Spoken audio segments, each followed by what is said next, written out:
like to tell people to step outside their niche. I think it's really important to have a niche, but to step outside your comfort zone and make sure that you're up to date on what it is that's trending. We use ChatGPT all the time to kind of help guide like where we should be in the market. And then also just making sure that you're getting the best ROI of your own time. There's a lot of different areas that you can outsource. For instance, if a reseller finds it really time consuming to be sourcing, they can use us where inventory will just get delivered right to your front door. If that's not an issue, there's other apps that can be outsourced, like List Perfectly will help like cross list all of your listings from eBay and Poshmark. So there's a lot of resources out there.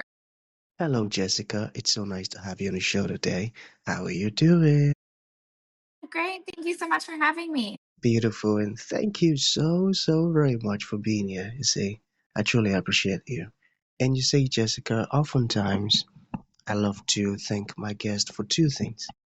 And I do this so often to the point where it has become my anthem. So, firstly, I want to say thank you so very much, Jessica, for investing in yourself. You see, you are on this platform right now because you did invested in yourself. And oftentimes, Jessica, I love to make reference to the amazing mango tree. You see, some couple of months back, I was on a particular road, and just by the roadside, Jessica, there was this very tall, unattractive mango tree. And I use the word unattractive because the mango tree's got no mangoes on it, and the leaves were all dry. So I just walked past it and I went my way. But you see, Jessica, just recently I was on that same road, and this time around, a lot's changed about the mango tree, you see. The mango tree caught my attention pretty good from a distance, and immediately I got the urge to move so close to it, of which I did, and it wowed me. Because now the mango tree's got a lot of mangoes on it, beautiful green leaves and healthy branches, and not just mangoes now, Jessica. I'm talking about ripe mangoes.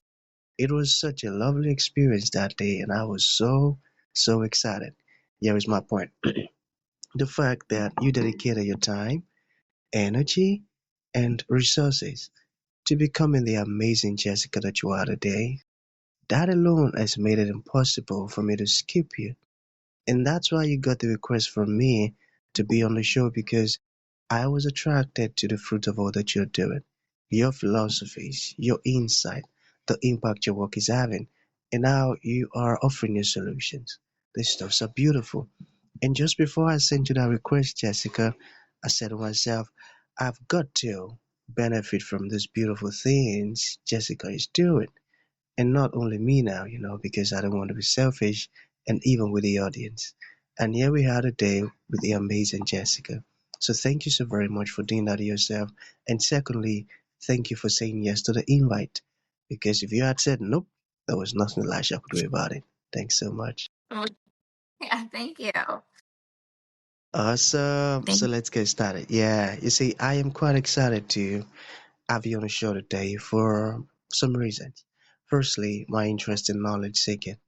I believe in order for one to transition from a terrible situation to that of a beautiful one, Jessica, I believe it takes the application of knowledge, quality information. And you see, ever since I discovered that light in the Hebrew means knowledge and darkness ignorance, I've been so keen to knowledge seeking. Why? Because I do not want to remain in the dark. So that's going to make our conversation today very important to me and even to the listeners. And the second reason why I'm excited to have the incredible Jessica on the show is for the sake of the audience. See, Jessica, we live in an age where information is as abundant as grains of sand. We've got lots of information flying out there. So those folks trust me for quality, eye-opening, and very important information, of which I am totally convinced, Jessica, that our conversation is going to be impactful and insightful. So for that reason, let's get started with your introduction. Talk to us about your personal or your professional journey, because right now we are so curious. We want to know how Jessica got here. Then afterwards, I've gotten some beautiful questions for you. Okay, Okay. Jessica, over to you. Sure. Well, my name is Jessica. I'm the president of New Source. We are a micro wholesale company that collects clothing from all over the U.S. to keep it out of landfill. We curate it, we put it in mystery boxes for resellers to provide them with great inventory to empower their businesses. And we also work directly with brands to help handle what they would maybe deem as like trash or damages. We find a second life for. I started the business in 2019 with a small group of about 8 women, and we're all still together today running the business. And it's fun and I love it. Awesome, awesome. You are finding second life for stuffs other business owners might deem fit as damages or trash. Mhm. That's beautiful. And I love what Yeah. you're doing so much. I love it. That's a great one. So for how long now? I think I didn't get the part. For how long have you been doing it? I started the business in 2019, but I've Mm. been in like the secondhand clothing space really my whole career. Oh, beautiful, beautiful.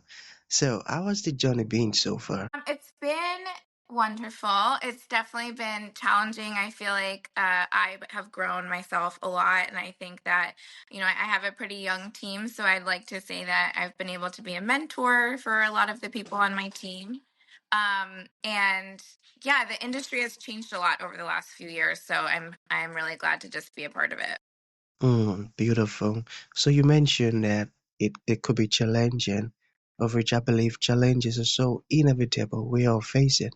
So how have you been able to, handle those tough moments, overcome those challenges? Can you talk to us about that? Yeah, just trying to focus on being strategic and being proactive instead of reactive. I think a lot of us in our work, there's like things coming at us all the time, but trying to shift from like thinking ahead and having a strategic plan rather than just like living in the moment is something that's helped overcome challenges. And I've also always worked with an executive coach. She like specializes in female leaders. So that's been really helpful too along the way. Amazing. Being proactive. In other words, you expect these things, so you prepare for it ahead. That's a smart one. Jessica is so smart. Okay, so I've got some questions here. So it says, what are some hard truths you've learned in your journey? Like some hard truths. Got it? I'm so sorry I lost you. No worries, no worries. Let me repeat that. So I said, what are some hard truths you've learned in your journey? Like some hard truths. Yeah. So maybe in the beginning, I had to learn that I had to keep replacing myself with people that were smarter than me or had different life experiences or work experience so that the business could really grow. I think when you're a small business and you kind of start as like a one-man show, you think that you have to do it all and that it's all on you. But like learning to um, lean on other people and learn from other people has definitely helped overcome a lot of that. Lean on other people and learn from other people. That's a beautiful one. We've got double L's there. All right. So what about this one? How do you maintain high standards in your business? Yeah, it's interesting. We don't really have a competitor. We say like our only competitor is the trash. So it's not like we have other businesses. It's not like we're a car company, right? Where we can be like, oh, what's General Motors or what's Ford doing? So we've really had to create our own like ethos and pillars that we stand by. So we're all about integrity, being transparent with our customers and our suppliers, and then just focusing on personal growth within the team. I think has helped us hold high standards. Beautiful. But I'm still curious, okay? What you're doing is really beautiful and it's so unique. So how did the idea occur to you? How did you get started? The Yeah. inspiration. So Yeah.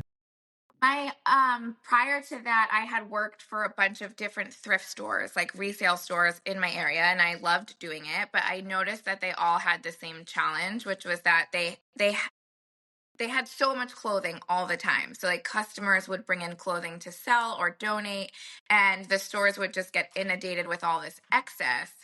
But then I would go to a different store and maybe there would be like empty racks, or something like that. So I started to like kind of put it all together that although there might be excess over here in one part of the country, or excess in a certain store, there's people on the other side that need what some of these stores are considering as trash or that they can't use. So it really started as kind of like a matching program where we were just like fulfilling the needs of different stores by using other stores' excess inventory.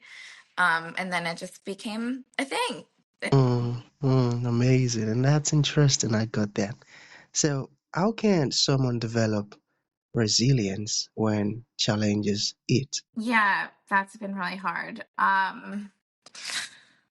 Man, that's a good question. I feel Okay. like just staying focused, not getting distracted. Um, one phrase that we use all the time is like give yourself grace and space. So like when you're going through those hard times, like giving your team and the company and just yourself personally like grace and space has just helped kind of remember that like there are going to be challenges, but they're never going to last forever. And like it's a wave, and another one will come behind it. But as long as you learn from it, I think that's what creates the resiliency. Mm, learning from it. I got that too. So, what systems, okay, help create sustainable income in resale? Um, So do you mean like technology systems or? Yeah, something like that. Yeah. So most of the marketplaces are very, like imperative to what my customer does. Many of them, sorry, I'm going to sneeze. I'm so sorry. A lot of my Nice. customers sell on Poshmark, eBay, Amazon, and so those applications in the marketplaces are imperative for my customer to be a great entrepreneur. There's a lot of AI that's like coming down the pike that's helping our customers streamline what they do so that they can monetize off of resale. For instance, let's say you come across an item of clothing that you want to resell, but you don't really know the brand and like what the value is and what the worth is. A lot of these apps will help kind of guide you in what to sell it for. Beautiful, and that's a smart one. So let's say we've got some resellers listening right now. How can they source smarter and sell stronger? Yeah, I always like to tell people to step outside their niche. I think it's really important to have a niche, but to step outside your comfort zone and make sure that you're up to date on what it is that's trending. We use ChatGPT all the time to kind of help guide like where we should be in the market in the industry.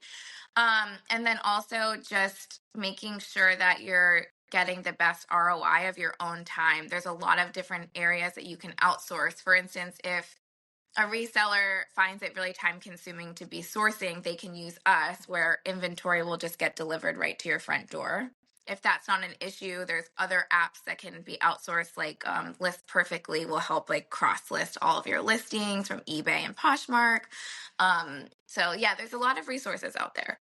There's a lot of resources. All right. So there is this part that I'm so curious about.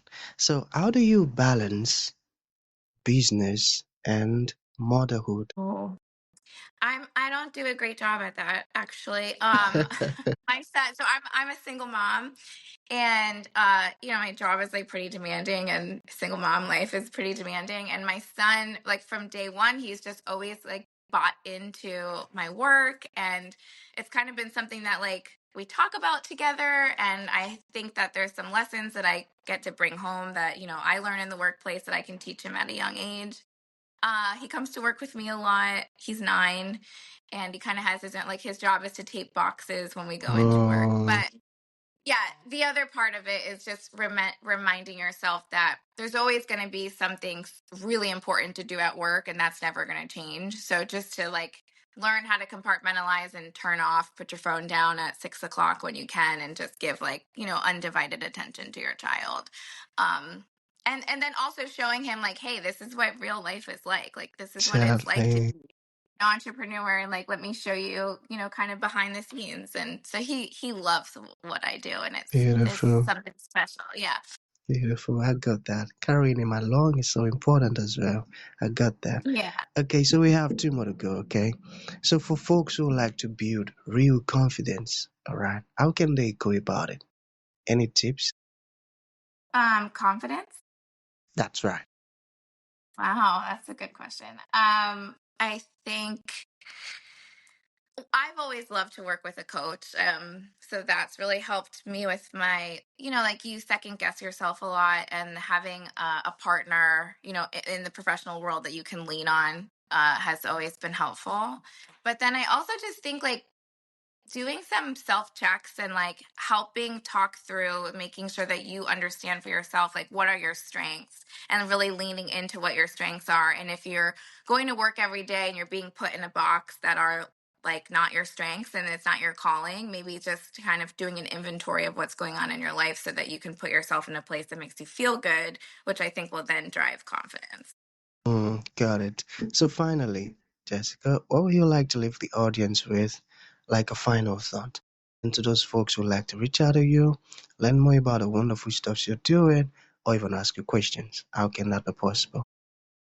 Yeah, my Instagram is the Fashion Disruptor. Anyone can reach out at any time if anyone's looking to maybe start reselling on the side, or you're interested in it becoming a full-time career, maybe leaving the corporate world.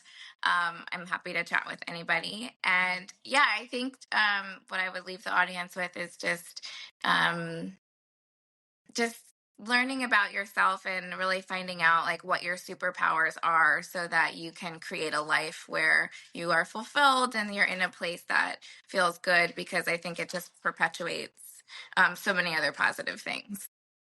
Live a life where you are fulfilled. Very, very important.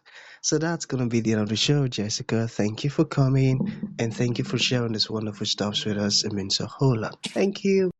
Yeah, thank you so much for having me.